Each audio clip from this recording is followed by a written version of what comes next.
If the success of our students helps our communities, then it becomes a vested interest of our communities to also invest in student success from access to completion. And so if we can bring our business communities, our research communities, whatever those communities are, into the conversation and help them understand what they have at stake in this, it broadens it so that it's not just the universities trying to do this in a vacuum. That was Risa Dickson, president at the University of La Verne. I love episodes like this where we're figuring out the future of higher ed in real time, and it's a real discussion. We talked about how student success is really community and company success, and that relies on experiential learning, where students don't just learn skills, but application and a new way of thinking and working with people from different perspectives and with different backgrounds. I think you're really going to enjoy it. Let's dive in.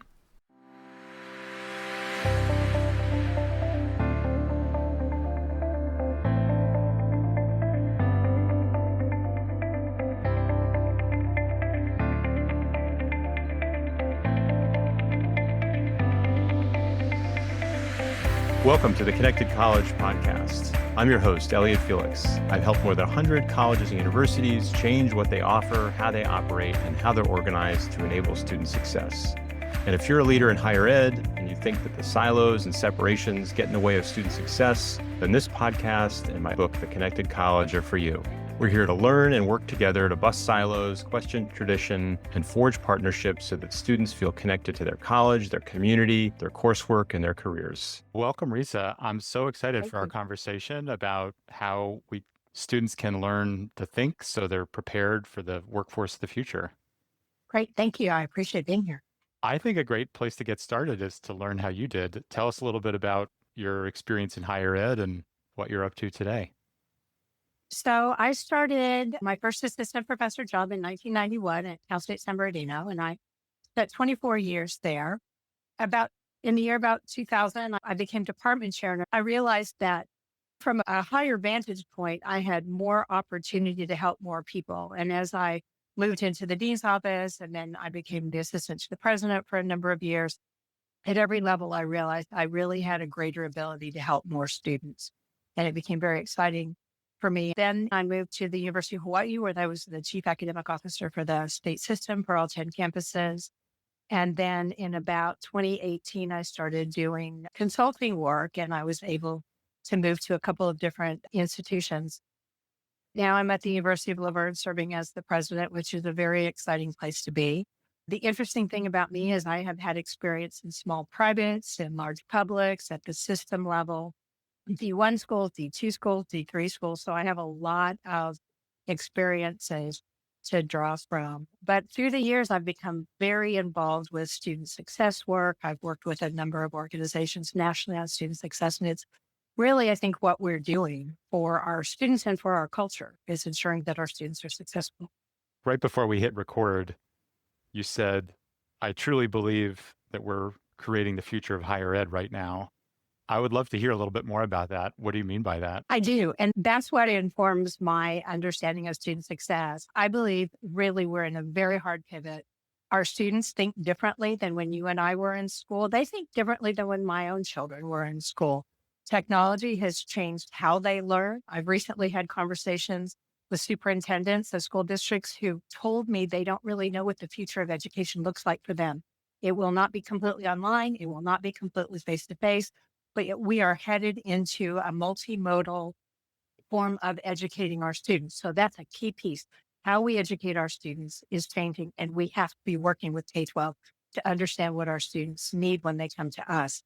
The job force that they enter is different than at any time that I know of in human civilization. Jobs will be created and go obsolete at record levels. Our students are going to have to be able to anticipate that and create some of those jobs. Think about the hardship we've had just since COVID in terms of how you do most of your shopping. There are going to be changes that we cannot anticipate. So just the input and the output in terms of the institution is significantly different.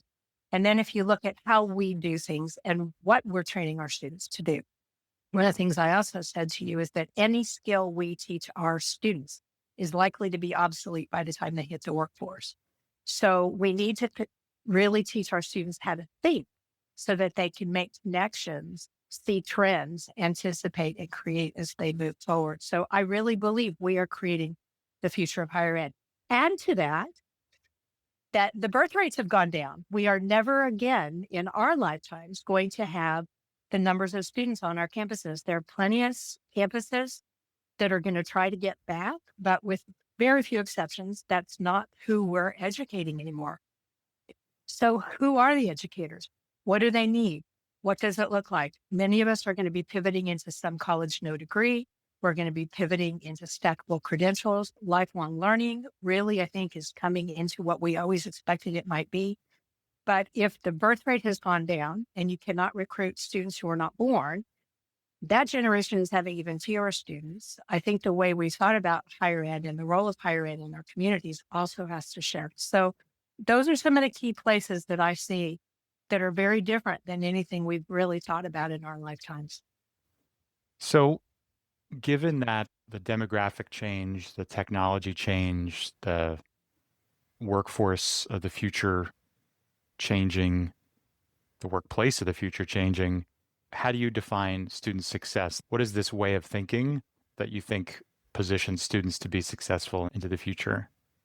So I think that's a really profound question. And I'm going to start with a little bit of context. I've done a lot of student success work in terms of building the data structures to ensure that our students persist and graduate. But as I've moved through my various positions in several different places in the country, I'm going to tell you that I think student success is about access to college, getting them through college or university, and then ensuring that they understand how to apply their education in the community. So I think student success is actually the health and success of our communities, however we define those for our institutions. So I think about these things a little bit differently, but the community has the most to gain and the most to lose. We all need educated people in our communities to be thinking through what the community looks like, to making policies, whether those communities are local, regional, national, international. I think the institutions need to understand who our communities are, who our students are, and ensure that those students have access, that we get them through in a timely manner with the lowest level of student debt, and that they are ready to move into the workplace and do the work they need to do. So my view of student success is a little broader than a lot of people's. I love that broadening, and that let's not look at the success of students in a vacuum. Let's look at like the success of students and society together, because you can't have one without the other. I appreciate that. One of the powerful pieces of that conversation is if the success of our students helps our communities, then it becomes a vested interest of our communities to also invest in student success, from access to completion. And so if we can bring our business communities, our research communities, whatever those communities are, into the conversation and help them understand what they have at stake in this, it broadens it so that it's not just the universities trying to do this in a vacuum. So if student success is community success, what are some examples of how you tie those together? You were just mentioning for research or working with companies. Give us some examples of how you bring those two threads together. One of my ideas, and I know other institutions have started doing this, is to take interdisciplinary groups of students, embed them in a company or in a city or in an organization, and help them work through a project or a problem, helping everybody understand the importance of an interdisciplinary perspective on a problem. You're going to get very different questions from a philosophy major than you will from an engineer, than you will from a marketing major, and then help them come to an understanding of how they all think differently and the importance of different perspectives in moving our communities and our workplaces forward. I Go love ahead, the Paul. idea of interdisciplinary experiential learning. In my first book on how students succeed, everyone always asks me, of the 127 tips you have in there, which is the most important? And I always say experiential learning. And it's I think those are opportunities for students to learn a way to think, to learn skills, to build relationships, to have that understanding and application like you were talking about. I think experiential learning is so powerfully important because our students need to understand how to apply what they're learning. So we get this in the hard sciences often, we'll get it in engineering, but it's much more difficult in what the liberal arts and sciences. And I think this is where we struggle is we teach the students the information without the application. So I would love to see us start changing the way we teach, where we take a history class and we apply a historical context to modern day or reverse. We take a literature class and take the narrative fidelity and the progression and character development and apply it to some type of current day policy making or something along those lines. It'll take a change in how our faculty are thinking. In my dream reality, our students would come out and be able to say to a prospective employer, this is what I've learned in my English Lit degree that applies to the job that I'm applying for right now. This is what I've learned to do. I've learned consequences. I've learned precedents. I've learned logical progression. I've learned how to identify what resonates and what doesn't. The idea of narrative fidelity is really about logic. If you're listening to a story and you're like, that doesn't make sense, something's missing. We get that in history. We get that in literature. Art forms. What is it about understanding art forms and the logic of art or music that applies to something that the students are trying to do? So if the goal is information and application and not just the stats, but the stories, and to do this kind of work with communities and companies, what are the changes and the challenges that folks face creating these kind of learning experiences, creating these kind of opportunities for students to learn this way of thinking? As someone who's been teaching for the better part of 40 years off and on, I'm going to tell you, it's a hard pivot in how we think about what it means to learn and how we help the students apply their information. So I think that's going to be the hardest thing. There's going to be some curricular and outcomes changes. And maybe it's in the work of the learning outcomes, having the students demonstrate. Some of it is us helping them. Some of this is them applying it. The students are going to understand how it applies in ways that they don't, or the faculty don't, that we don't. But one of the conundrums I'll ask people to think about is when I talk to people who are in AI, doing strategy work in AI, who are working in AI organizations or working for places like Amazon, and I ask them, what is your degree in? I often hear music, philosophy. I'm not hearing the engineering degree. So what is it about the philosophy degree that is helping them in AI? Maybe it's interviewing people and then bringing that information back. One of the things I would love to do, again, I haven't quite got to it. I've been here for 8 months, is to start holding community groups with business leaders and asking them, how is your business changing? And what is it that you think you are going to need from your employees in 3 years, 5 years? If you ask them today, what can we do for you? Nobody knows the answer to that question. But if I say to someone at Amazon, for instance, where are you going to be in 3 years? They can say to me, we need people who can write. That's the most important thing that our employees can do is write. That's what I've heard from the people in Amazon. It's a paradigm change. Yeah, it's interesting. Like lots of things are changing as it relates to the application, Yeah. but some of these things are quite durable, right? Like the ACNU has this What Employers Want survey, that for more or less 18 years has said we want the same things. We want communication, creativity, critical thinking, collaboration or teamwork.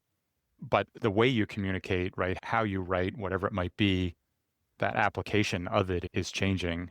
But there's still something at the meta level that's consistent, it seems. Yeah, no, and it all goes back to the liberal arts and sciences. So what is it that we're teaching and how do we teach people how to apply it? Because those are going to be the people who think things forward.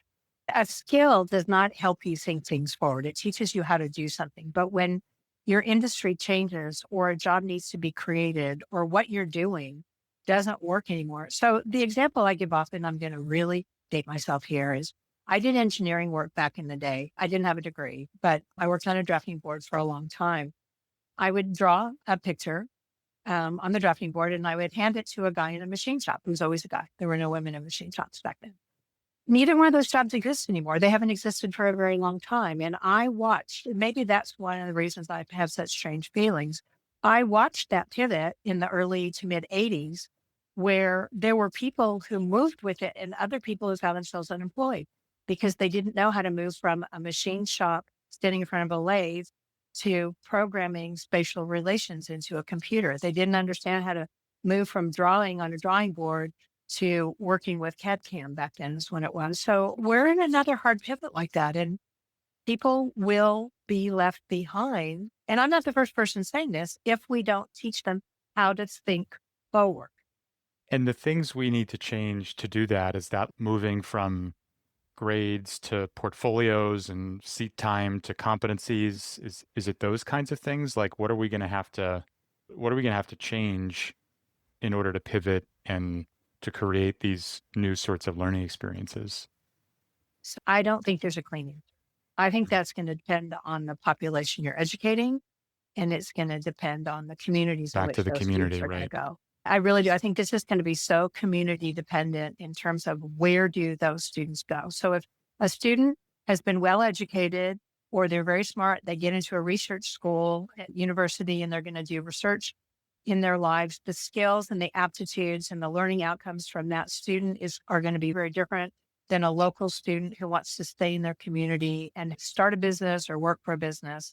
I think something that makes us uncomfortable in higher ed, we're going to have to start really giving context to our institutions in terms of what people's interests are and what the kind of work that they have the aptitude to do and that they want to do. But I think the beauty about America, because some people in the audience just heard me talk about the tracking that happens in Europe and Scandinavia and other countries, and I have family who live in those places. I think the beauty of America is that at some point we can go back or we can shift course. So if a student gets a English degree and decides later they want to be a nurse, we have the ability to do that. But then again, that's that moment of access where we have to ensure that there is access for the students to get into university or get into the appropriate educational programs. And then that we continue to have that fluidity and flexibility across their lifespan, because the health of our communities are going to depend on it. Said two things that I think are so intriguing, and that other guests on the podcast have made these points in different ways. But one is the community success is student success. Like you have to broaden your perspective and understand these relationships. And the other is the idea that student success is defined by students themselves. And what I love about combining those, if it's really about the community, then let's say you have your industry roundtables and you're talking to folks and you're understanding how University of La Verne can prepare graduates for the workforce of the future. Those answers are going to be different than somebody else in another community. And what really resonates with me about that is it also gives people some way to differentiate, because we started off talking about the demographic cliff. And one of the points I make in the Connected College is demographics aren't destiny, differentiation is. Yes.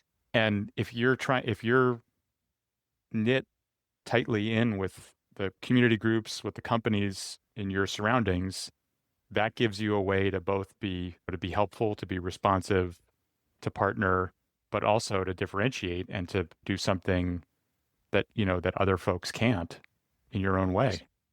I think one of my superpowers, but also one of my greatest weaknesses is I see connections among everything. I think it also, once we differentiate, we understand who our students are at this moment in our lifespan for the institution and what it is we are educating them to do. It does two things. One, it helps us become more nimble and flexible and efficient, because you keep hearing from institutions. I've heard this everywhere I've worked. We can't be all things to all people because the cost of education is overwhelming. And then you start picking on small degrees or small programs, which very often you find are your gen ed. So then you're like, we can't get rid of small programs because we still need the faculty. You're in this, to use an old Fortran term, this do loop of, oh my gosh, what do we do? And you start spinning. So if we understand who our students are and what it is that we are educating them to do, we can become more efficient, more nimble, more flexible. It also allows us to then target those students and become more efficient and productive at recruiting them. If we have a student profile of this is the student who does really well here, and this is where the internal data is important. These are the students who progress very quickly, who graduate on time, who we do well with. Then again, it helps us strategically focus on doing what we do well. We just need to make sure that we don't get locked into that like higher ed does so often, so that we continue to enable access. But it also keeps institutions from competing with each other where they actually may Right. not actually be competing with each other. And you're acknowledging that higher ed is a two-sided market. We're trying to attract and educate and develop students, but at the end of the day, we're also trying to serve and be part of communities and employers and companies and community groups. It has to work in both directions. And that gives you focus, it gives you clarity, and it gives you simplicity at the same time. I appreciate this perspective. Is there a question that I haven't asked you that you'd like to answer? So one of the things I'd like to talk about for a minute before we got on, we were talking about the consortial model, and that's a model that I've been interested in for many years. I've worked in a couple of state systems, and I'm familiar with a couple of consortial models in the country. When institutions are no longer competing with each other because they understand that Right. my students are different than this other small liberal arts college down the road because we're pulling from different areas. Our students are going into different kinds of things. And maybe there are some areas where we're competing, but we're not head to head competing. Then it enables us to start thinking together about how we educate the students in our community. So, one of the things that's happened over the years is that our costs have just exploded. The cost for software to do basic CRMs, our healthcare costs, our utilities costs. So it allows us to then start thinking creatively with other institutions. So we have an RFP right now where we're trying to package utilities. Other schools have done that, but it allows for us to start setting up these loose consortiums so that higher education is supporting itself rather than competing internally with itself. It enables us when a state budget hits a very bad time, which I've been through a couple of times, for the other institutions to pick up the students who may not have access because of decreased opportunity for those students to go to state schools, which is what happened in California in 2008, 2009. So that, I think that's the other thing that needs to happen. One of the things I would love to see in higher ed is we're getting a bad rap right now. This administration's tough on us. The business community doesn't understand us writ large, I think, which is why, again, it's important to pull them into some of the decision making. But if we can pull together as higher ed and come up with our own narrative and define who we are, not in opposition to each other, but as pieces of each other. A small liberal arts college is not a large research institution, but we are important for the things that we do in higher education, for the institutions, how we contribute to the country. So I think I would love to see that too, once we can start working together. There are a lot of areas where we are working together. Student success, the research that's been going on nationally, those things are important. But I think if we can pull that into supporting the institutions, it'll help us as an industry. I really like this. I like the Risa Dickson playbook for higher ed transformation. Step one, you focus on and understand the communities that you're a part of.